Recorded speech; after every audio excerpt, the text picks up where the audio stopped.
Meteorologist Jackson Chastain here with the latest edition of WeatherWise. Today we're going to talk lightning safety tips. And I know lightning is one of those things that, you see it in the sky, you hear it in the sky. So obviously it can be very scary. It can cause a lot of damage to property, to human life, of course. And with this, we're shifting more towards that human life thing because, of course, of all the states that get lightning fatalities, well, the Southeast has pretty much the most of them. So we get tons of lightning with thunderstorms throughout the year, and it's good to know how can you stay safe. What can you do to stay safe from lightning? And again, there's more states that encounter lightning deaths, but among those, the Southeast has by far the most. So I've got some tips for you today, and hopefully you can apply those as you go about your day if you have thunderstorms in the future. Number one, something you should know, well, lightning can actually strike miles from your parent storm. So you can actually be in blue sky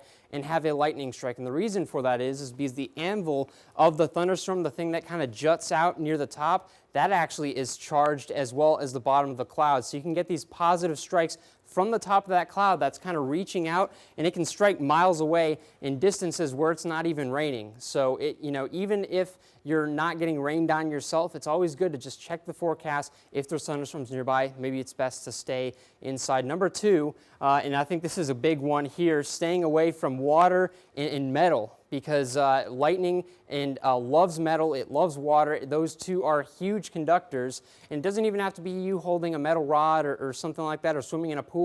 Even in your car, metal parts, if the lightning is to strike your car for some reason, for whatever reason, it can transmit through the metal parts in your car. So even though the tires of the car tend to kind of keep it safe, relatively speaking, it can still transmit through the metal parts, and that's something I think most people don't realize.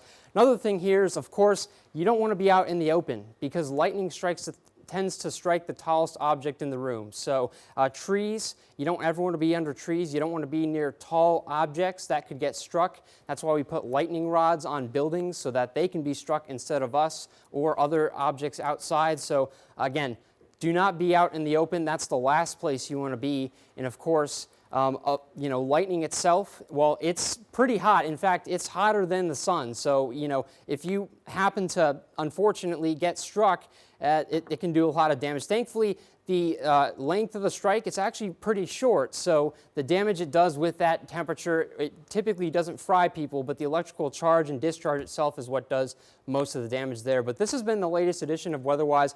As always, if you have any questions, feel free to post those to our Facebook, to our Twitter. You can send us an email, but otherwise, you guys have a great one. WeatherWise is brought to you by Fort County Electric Power Association.